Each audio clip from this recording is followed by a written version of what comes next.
예, 안녕하세요, 여러분. 네, 오늘은 이 청년개척 목사의 나름의 어떤 신앙의 일대기를 좀 여러분들과 나눠보고자 합니다. 제가 어떻게 해서 신앙을 갖게 됐고, 어떠한 또 소명을 받게 됐고, 또 왜 이렇게 개척을 하게 되기까지 하나님께서 어떻게 인도를 해오셨는가, 이런 것들을 좀 나눠보고 싶어서 때가 된 것 같아가지고, 오늘 이렇게 좀 마음 먹고 여러분들과 나눠보고자 영상을 켰습니다. 저는 목사의 아들로 태어나서 예배당 안에서 자랐어요.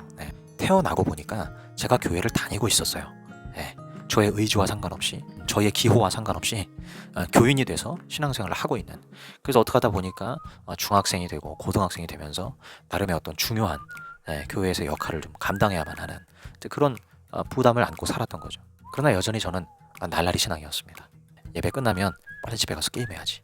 예배 끝나면 저 지루한 우리 아빠 설교 들어주기도 힘들고 벅찬데 저거 지금 18년 동안 들었는데 더 이상 들어주기 힘들다 이러면서 그냥 속으로 딴 생각 계속 하면서 하여튼 축도가 끝나기만을 기다리고, 축도 끝나자마자 바로 후다닥 집으로 가서 재미난 게임을 하고 그렇게 고등학교 생활을 보냈습니다. 그러다가 제가 이제 고3이 됐는데 그때부터 인생이 좀 진지해졌던 것 같아요. 공부를 통 안 하다가 제가 고3 때 미친 듯이 공부를 시작했거든요. 그래서 나름 성적을 많이 올렸어요. 근데 문제는 제가 꿈이 없는 거예요.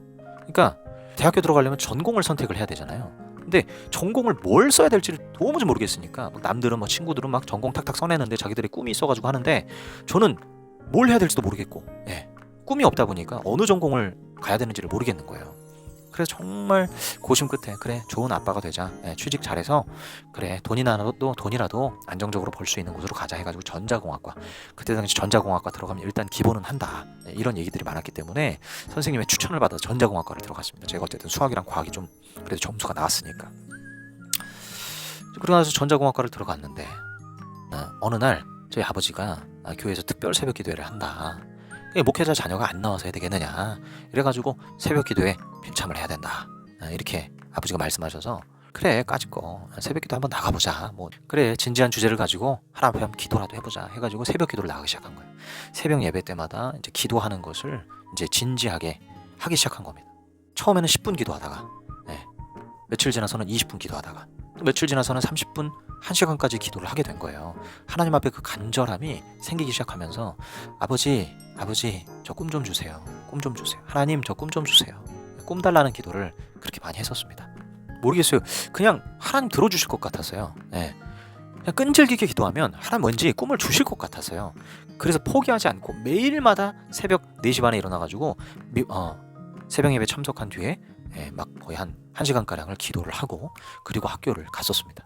근데 놀라운 것은 딱 한 달이 지났는데 하나님께서 내가 너를 나의 종으로서 쓰기를 원한다, 이런 말씀을 저한테 해오시는 거예요.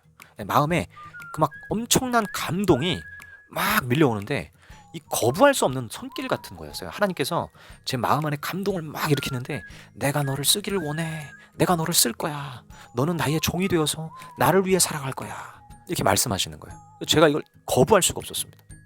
너무나 강렬해서 어느 정도였냐면 하나님 그만 이 정도로 하나님 너무 막 강렬하게 제가 기도한 지 한 달 만에 그 강렬한 부르심이 있어서 제가 그거 거부할 수가 없었고, 그리고 저는 하나님께서 저를 쓰시겠다, 내가 너를 주의 종으로 쓰기를 원한다라고 말씀하실 때 오히려 저는 기뻤어요. 왜냐하면 제 인생의 방향성이 생기는 게 저는 너무나 기뻤기 때문에 하나님이 가라고 하시는 곳이라면 그건 하나님 보장하시는 곳인데 내가 굳이 안 갈 이유가 있겠는가 하고 저는 아멘을 한 거예요, 그 자리에서.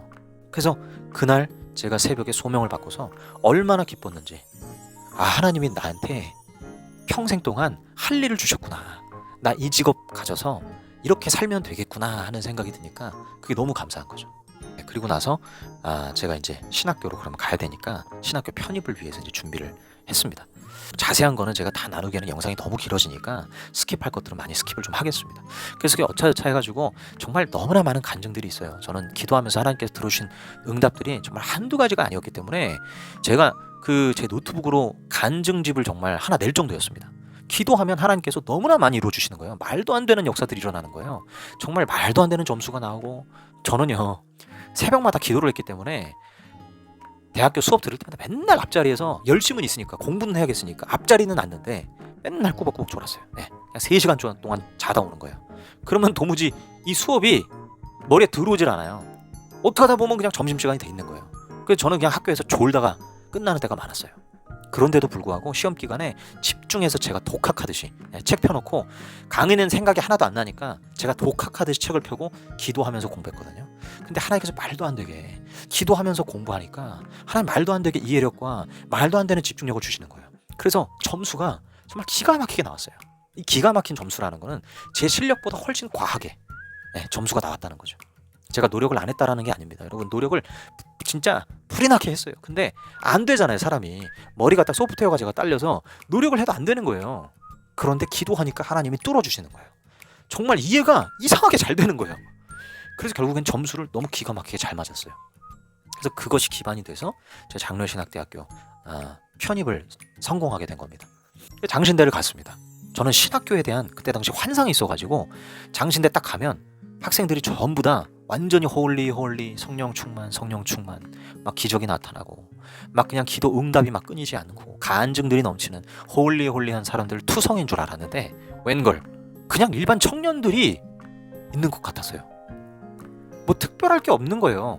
그래서 저는 처음에 신학교 갔을 때 부르심을 저는 부르심이 너무 강했으니까 학생들 친구들한테 그 동료 신학생들한테 부르심을 제가 막 물어봤거든요. 네. 하나님 어떻게 당신을 여기까지 부르셨습니까? 저는 이게 너무 컸기 때문에 다 있을 줄 알았던 거야. 그래서 하나님 당신을 어떻게 여기에 부르셨습니까? 막 물어보는데 사람들 대답이 현찮은 거예요. 아무 제대로만 부르심에 대해서 얘기를 해주는 사람이 없어. 그러다가 제가 한 번은 된통 여성 전도사님한테 혼난 적 있지 않습니까? 아니 같이 밥을 먹는데 저랑 나이가 비슷한 그런 전도사님인데 궁금한 거예요. 문득 여자 전도사님이 어떻게 해서 이 신학교에 왔을까? 그래서 밥 먹다가 괜히 말 걸면서 같은 신학과니까 말 걸 명분이 있잖아요. 그래서 밥 먹다가 같이 앉아가지고 얘기를 하는데 제가 부르심에 대해서 자꾸 물었어요. 그랬더니 이분이 숟가락을 갑자기 식판으로 팍 치더니 조용히 하고 밥이나 드실래요? 이러시는데 제가 상처를 너무 크게 받아가지고 아니 그 상황에서 제가 무슨 말을 하겠어요. 식판 탁 치고 조용히 하고 밥 드세요 이러는데 너무 민망하잖아요. 거기서 계속 밥 먹고 있기도 뭐하고 그렇다고 말싸움할 수도 없고 아니 뭐 사람이 뭐 그런 말도 할 수 있는 거지 왜 이렇게 예민하세요 뭐 이렇게 할 수도 없고 분위기 쌓여질 것 같으니까 어떻게 해야 될지 모르겠는 거예요. 그래서 일단 밥을 먹었어요. 밥을 빨리 먹고 자리를 떴습니다. 그 다음에 바로 기도탑에 가가지고 주여 제가 뭘 그렇게 잘못했습니까? 물어볼 수도 있는 거 아닙니까? 하면서 그냥 그때 눈물을 한 40분 정도 흘리면서 기도탑에서 기도하고 내려오면서 하나님께서 제 마음을 위로하시고 또 하나님께서 저를 돌아보게 하셔가지고 그게 신뢰일 수 있는 거구나 하나님께서 말씀을 해주셔서 그 자매님을 미워하지 않게 됐어요. 어쨌든 그런 에피소드들도 있고 하여튼 저는 신학교가 굉장히 홀리할 줄 알았는데 생각보다 그렇지 않은 거예요. 너무나 많은 목적들과 동기를 가지고 신학교에 들어오신 분들이 많이 보였습니다. 저는 그 기숙사 생활을 했기 때문에 기숙사생들은 그 새벽 예배가 필참이에요. 새벽 예배 가서 기도를 하는데 아니 한국교회를 짊어지고 갈 예비 목회자들이 기도를 적어도 저는 1시간은 할 줄 알았는데 저는 거기 가서 1시간씩 기도를 늘 하고 나왔거든요. 근데 1시간 기도하고 딱 눈을 뜨면 텅텅 비어 있는 거예요. 여러분 이게 약 10년 전 얘기입니다. 10년 전에 그랬다니까요. 지금은 어떻겠어요. 근데 어쨌든 텅텅 비어 있길래 그 넓은 채플실에 가득가득 채워져 있던 그 신학생들이 다 어디 갔나. 그래서 저는 실망을 정말 많이 했었어요. 아니 전도사님들이 기도를 하셔야지. 아니 신학생들이 기도를 하셔야지. 기도 안 하고 무슨 능력이 나가고 기도 안 하고 어떻게 하나님과 교제하나. 예수 그리스도를 전하기로 해서 이 자리에 온 사람들이 어떻게 기도를 안 해서 되겠나. 너무나 크게 실망을 해가지고 한 1년 동안은 제가 방황을 좀 했던 것 같아요. 그러다가 점점 이제 제가 적응이 이제 되어갔던 거죠.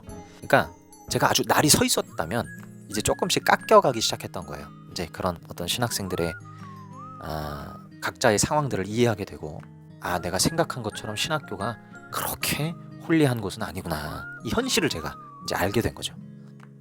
그러면서 내가 너무 그런 어떤 상상력 안에서 신학교를 꿈꿨구나.